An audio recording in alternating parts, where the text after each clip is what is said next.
Selamat siang. Welcome back to another Bali COVID-19 update. My name is Bruce and this is October 27th, 2021. Nothing big happening this week outside of the PCR, mandatory PCR testing for flying in Indonesia. That has caused some stirs and we'll get to that shortly. But first, let's start with the numbers, which are really good. The 7-day average for new positive tests in Bali dropped by 5, so it is now 25. Yes, 25. And the 7-day average for deaths is at 1. So, really, really good numbers. And what about nationally? In Indonesia yesterday, 611 new positive cases.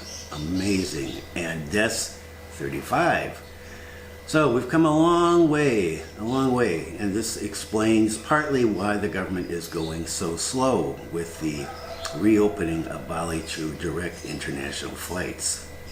What about testing? In all of Indonesia, yesterday 178,077 tests and 0.34 positive rate, and the 7-day average for positivity was 0.54 or is 0.44. And no numbers today on Bali testing. Okay, don't know. We'll see. We'll get some numbers up on Sunday. And what about vaccinations? Okay, vaccinations are not changing a lot because so many people have been vaccinated here. So first dose, 3,406,580, 76.3% of the population. And remember, that's the total population, not the target population. Second dose, 2,922,700, and that's 65.4% of the population. So we still got a ways to go on this second dose. Yesterday, 2,305 additional doses were administered. And what about the numbers for Bali yesterday? 23 new cases, so just below the average, and 33 recoveries. Deaths up above the average. Deaths were 3. And active cases in Bali, 359. So numbers are looking really good. What about vaccines and vaccinations? Before I get into a story about that, I just came across some information on Jackie Pomeroy's Bali COVID-19 Facebook page. She said that on orders from Jakarta, there are no more first doses being administered to people who do not have a kitas or a kitap. That's the foreigners. But if you've been vaccinated once, you can get your second shot. Why is this happening? I don't know. But unfortunate for those people who are here on B211s who have not been vaccinated yet. That's not going to happen. At least not for a while. But as you know, things always change here. President Jokowi and been pushing door-to-door vaccinations. So President Jokowi said that the government needs to accelerate the COVID-19 vaccine rollout in order to inoculate more than 70% of Indonesia's target population with the first shot by the end of the year. He said they want to administer at least 270 million shots by the end of December. At this point, some 53% of the country's 208 million targeted population have received the first dose, and about 31% have been fully vaccinated. This counts for a total of 175 million shots. The health minister said that with the current vaccination rate of around 1.9 million shots a day, he was optimistic that the country could achieve the target and even exceed it. He said, "We met our target of administering 2 million shots per day twice this month and 4 times in September. With the current vaccination rate, we could administer around 300 million doses by the end of the year." The government's been trying to expedite the immunization campaign, including by hosting mass vaccination events and having workers go door to door to get the remaining individuals vaccinated. The State Intelligence Agency, that's the BIN that I mentioned at the start of this segment, has organized workers to go door to door vaccinating people so that the public can have easier access to COVID-19 vaccinations as fast as possible. And the president was inspecting a door-to-door vaccination program in Kalimantan. Coverage in remote provinces in Indonesia has remained very poor. Vaccination rates for second dose in West Nusa Tenggara, Papua, Maluku, North Maluku, Lampung, and Aceh stands at only around 15%, or around half the national rate of 31%. BIN Chief Budi Gunawan said that the door-to-door efforts could help accelerate the country's transition from a pandemic to an endemic. Stay alert as the UK sees soaring COVID-19 infections. So the UK has got another soaring number of infections despite 70% of the population having been vaccinated. And this makes the Indonesian government wary of what is going to happen. And so they've warned everyone to stay alert and maintain discipline. According to Our World in Data, up to the 19th of October, the vaccination in UK had reached 73.7% for first shot and 67.6% for second shot, kind of around Bali's numbers. Epidemiologist and senior researcher Kamal Latif said that Indonesian people should learn from the current soaring cases in the UK and previously in Israel about the importance of maintaining alertness. He said the situation seems like it's under control now, but we can't let our guard down. And you've heard this time and time again from the government. And Kamal noted, besides implementing strict health protocol, discipline, and tightening up the borders, we need to catch up with vaccination target and distribution to prevent people from infection. Just when one country thinks they've got it, it explodes again. What about tourism and travel around the area? Well, Jokowi pushes for a Southeast Asian travel arrangement. The president is pushing to reopen travel in Southeast Asia, saying that this would help the economic recovery for the region. He said ASEAN, Association of Southeast Asian Nations, needs to hit the vaccination target of 70% of the population of over 650 million people as soon as possible in order to get economies going and reopen safely. The president has been pushing for this regional opening up since last year. But instead, what countries are doing is setting up bilateral deals with nations around the world where they feel that the situation is safe. Singapore, for example, recently reopened to North America and Europe, and Thailand has scrapped its quarantine rules for 46 countries, but that doesn't include Indonesia. So we see borders beginning to open up in various countries. And who are they looking to bring in? Well, this article, what about us? Thai budget businesses fear government's focus on premium tourists. We've heard this before. So starting November 1st, Thailand will be bringing in people from around the world in what are considered low-risk countries in order to jumpstart the tourism industry. The Deputy Prime Minister of Thailand says instead of relying on 40 million tourists to generate 2 trillion baht in revenue, we will turn to focus on quality tourists who can spend more. This will be good for the country's environmental and natural resources, adding that they hope to bring in 1 million tourists before April. What is a quality tourist? Article says that he didn't mention that. Why didn't he mention that? What are quality tourists? And how do the people in the industry feel about this? Well, budget hotels and other businesses relying on backpackers and those traveling cheap fear being left out with a new focus on premium tourists. And according to a manager at a mid-priced guest house in Chiang Mai, said Chiang Mai has always got all types of tourists, so to focus just on high-spending tourists is not right. What about us, the businesses who cater to others?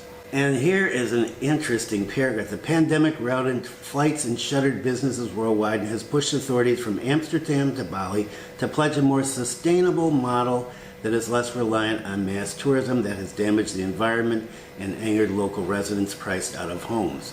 Okay, and so we've heard this since the pandemic started everywhere. We're going to have quality tourism. We're going to focus more on culture and less on mass tourism. Has it happened? It doesn't look like that's the way people are going. And of course, when talking about quality tourists, who's brought up but Pak Luhut? You remember what Pak Luhut said, I think it was last month, when he said, we are going to filter tourists. We don't want backpackers This quote is never going to go away. He's never going to live this one down. Yes, he said, we don't want backpackers to come so that Bali remains clean, where the people who come are of quality. And according to this article, there's been a growing backlash against some visitors, including so-called digital nomads, it says, people who mix travel with work, who have been wooed by countries to make up for a fall in tourism. And now visa requirements include a guarantor and hefty health insurance, and that may discourage budget travelers and finish off small businesses on the island, according to tourism lecturer Nyoman Sukma Arida at Udayana University here in Bali. He said, we must first clarify the meaning of premium tourism and quality tourism. Our government's understanding of quality tourism is simply someone paying a high price. But quality tourists, he said, are those who care about environmental preservation, respect local cultures and local communities. This is the requirement now, not just money.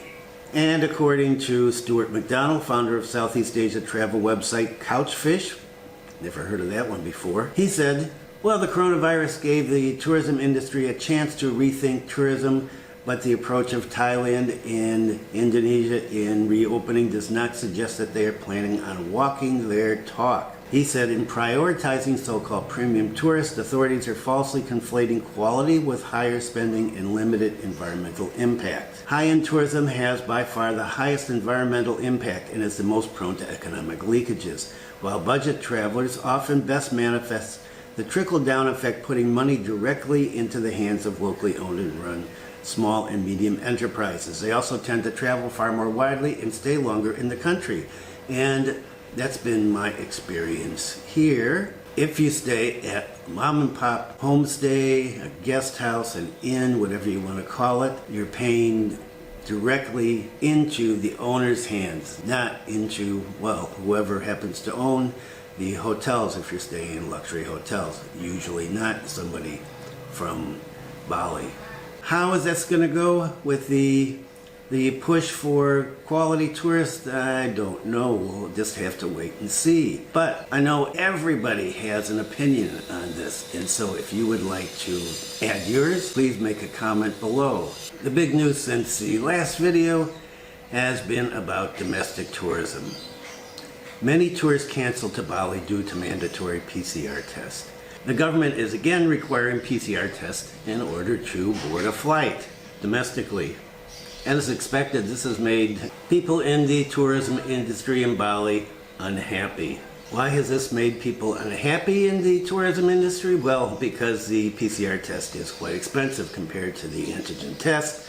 And because of this, a number of tourists have canceled their flights to Bali. And at this point, what is Bali tourism dependent on? It's dependent on domestic tourists. According to the chairman of Indonesia Hotel and Restaurant Association Karangasem, Iwayan Karyasa, a number of tourists have canceled their visits to Karangasem because of the PCR test.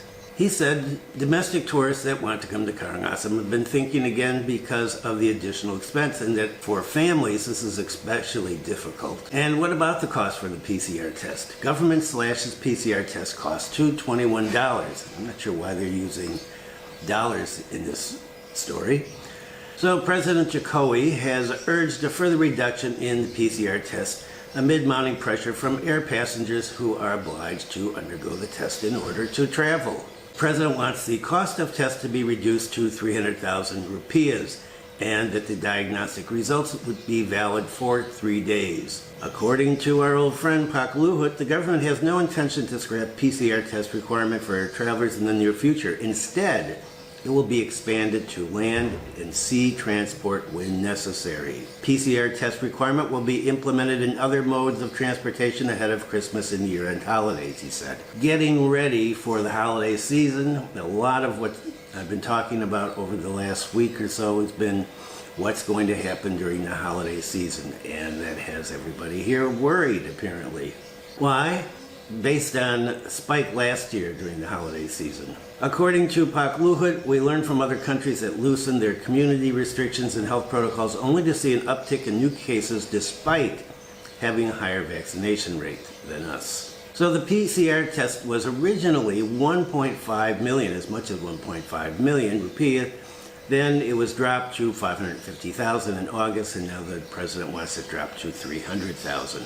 Health Ministry spokesperson Siti Nadia Tarmizi said that the current COVID-19 situation has improved significantly since June 2020, but the government cannot afford to see a new wave of infections. She said the PCR test requirement is regarded as a means to restrict people's mobility and prevent the risk of a new surge. So, yeah, it is going to restrict people's mobility, and that is going to impact Bali's tourism industry. She said the PCR test is necessary because the antigen test cannot accurately detect the Delta variant and gives, in many cases, a false negative. And continuing on with PCR test news, Governor Koster responds to mandatory PCR policy when using air transportation. Always good to hear from the governor when these things affect Bali. The governor said he is following the rules issued by the central government, and according to him, the regulations issued by the government regarding air travel requirements have gone through various considerations because currently the number of flights continues to increase with a capacity of 100%. Because the flights are fully booked domestically, there's a fear that a new cluster of the spread of COVID-19 will happen. He said since the number of cases has dropped, there's been a relaxation of restriction in various areas, but also tightening in terms of entering Bali in order to prevent the transmission of COVID-19 to the Bali province. The governor added, our efforts to revive Bali's tourism must be carried out together, very carefully, gradually. We don't need to rush, which risks causing problems in the future. And so once again, we're going back to the go slow policy. The governor recognized that people are complaining about this, but he said that the policy is in the common interest in order to keep the spread of COVID-19 happening in Bali. And he said if the situation remains stable in the future, he'll ask the government to relax this policy. He said what the government has done is the best choice that must be made for the good of all of us, not only Bali, but also for Indonesia and the world. And on the topic of international tourists coming to Bali, the governor said that yes, there have been no flights from the 19 countries that are allowed to enter Bali directly, but he said currently more than 20,000 foreign tourists, there's that number again, 20,000, have booked to visit Bali in November 2021 to early 2022, and hopefully it will continue to increase. We've got the PCR test required now. The cost has gone down some. People have been canceling domestically travel. Is that going to continue? Will the traffic pick up again with the cost at 300,000? So here we are almost 2 weeks after the official opening of Bali to direct international flights, and we still have none. And why not? Well, Pak Sandiaga Uno has some information. Pak Sandiaga Uno comments on lack of international tourists in Bali. The Tourism and Creative Economy Minister, Pak Sandiaga Uno, said he believes that there are no international flights yet on board for Bali. And why is that?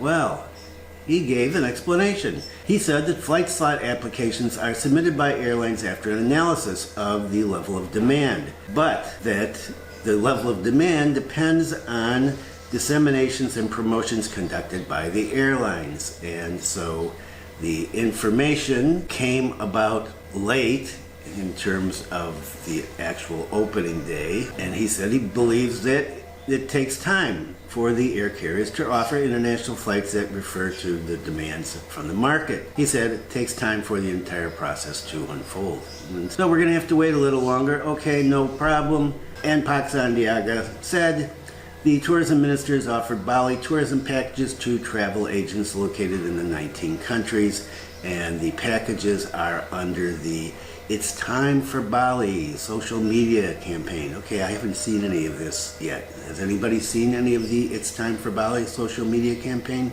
Be interesting. But here we have an explanation from our tourism minister about why there's no flights coming in yet, or apparently being booked for the short term. According to a viewer from Australia, flights are scheduled here on the Jet Air starting in February. Still a long time away. Let's hope that some flights get scheduled before then from some other places. Well, we're open and nobody's come to the party yet. Here's an interesting story. Our ambassador invites PRC back to Bali. PRC, People's Republic of China. Indonesia's ambassador to the PRC was speaking to a large crowd in Shanghai at an expo, a trade fair in Sinar Mas Plaza in Shanghai. Sinar Mas has a plaza in Shanghai. Oh my, okay. While the ambassador was speaking at a seminar titled The Colors of Indonesia, he invited the audience, which was composed of PRC and European business people, to visit the island of Bali. He said, Bali has reopened. For those of you longing to revisit and see the beauty of the island of the gods, please come. And the commercial counsel from the Indonesian consulate in Shanghai, WP Gultam, said, I hope through this promotion, the local people and Indonesians living in Shanghai will come to know better Indonesian products, culture, and special features of Indonesia as a tourist destination. And so, there we have it. There's an official invitation from the Indonesian ambassador to China. Are we going to get some visits from Chinese tourists? Only time will tell, as usual here. What's happening tourist-wise outside of Bali? Jakarta starts reopening tourist attractions.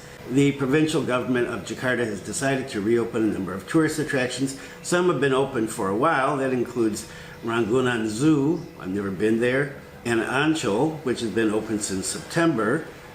And before going to the opening tourist attractions, visitors will need to prepare.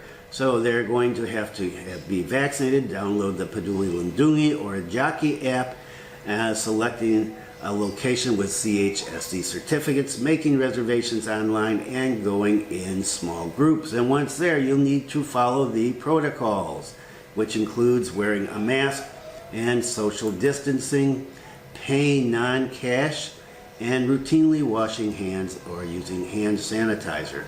Okay, paying non-cash. I haven't gotten there yet, so I'm going to have to figure out some way to pay non-cash. There are a number of different apps that you can use. I haven't done any. Anybody paid non-cash here? I'm hesitant about it, to tell you the truth. But I may need to do this at some point. So if you're familiar with any of these paid non-cash apps, leave a comment below. I'm going to have to look into this soon. Time for a wrap-up. The numbers are looking good again, way down. And as I mentioned earlier, this is one of the reasons why the government is going so slow. They don't want to go back to where we were in July. As with almost every video, there's a story about Indonesians being told to stay alert as surges happen in countries around the world. And so this is something that the government is concerned about. They don't want to go backwards. Big story this week is the PCR test for people flying in Indonesia. This mandatory test now, the price has been dropped. There was some pushback, a lot of pushback, after the mandatory PCR test was announced. And the government dropped to 300,000 rupiah per shot. Is this going to affect tourism in Bali, domestic tourism in Bali? Probably, according to one of the segments here. It's already happening in Karangasem. I haven't seen any stories yet about how much it's actually affecting us in numbers, but I imagine that those will come out in the next few days, and so we'll see on Sunday. And there was an interesting segment on Thailand's opening and focusing on quality tourists. And so there's that quality tourist thing again. What about the backpackers? What about those people that are coming in who want to come into Indonesia and stay for a few months or longer and travel around, not just in Bali, but travel around, get over to the Moluccas, go over to Papua, to experience Raja Ampat, which is amazing. Wow, being down in the water there is amazing, and the local culture is amazing too. Indonesia is just this beautiful place, and hopefully people will be coming in and experiencing the whole country, not just Bali, not just Canggu, not just Ubud, but all of Indonesia. Sumbawa. I lived in Sumbawa for 6 years. Beautiful country. It sounds like I'm promoting the country. I am promoting the country. It's a great place to visit, a great place to stay. No terrible news. Everything is just moving along. The government's taking its time. We're gonna just have to take our time as well. If you really want to come into Bali, how are you gonna come in? You come in with the B211A, listing business as your reason for coming in. You do your 5-day quarantine in Jakarta, and then you fly into Bali. You will have to have a PCR test to do that. And the good thing about that, of course, is that you can travel anywhere you want, as opposed to, as the regulations of the rules are now, once people come in on the B211A tourist visa, you're going to be restricted to the island. But good possibility that that will change, just like the 5-day quarantine. So we've got the 5-day quarantine still. The 5-day quarantine is going to be a killer, I think. And the government's going to be under pressure to drop this, especially if Thailand starts getting big numbers of people coming in once they open with the no quarantine policy. We'll have to see how that goes. If you're here, take care, follow the rules. Don't drive around drunk, please. There were 2 stories that I didn't put in here that happened just yesterday. One of a drunk foreigner driving a car wrong way in Denpasar has gone viral on social media, with locals banging on the car saying stop, stop, stop, and it kept going. And another one in Canggu, of course, somebody driving their motorbike through a glass window of a shop and then taking off, and people are looking for that person. So if you're here, behave yourself. Don't drink and drive. Wear a mask, wear a helmet, social distance, and if you haven't subscribed, please consider subscribing. And if you found this video useful, please give it a thumbs up. Okay, thanks for viewing. Take care, be kind to someone today, and I will see you on Sunday.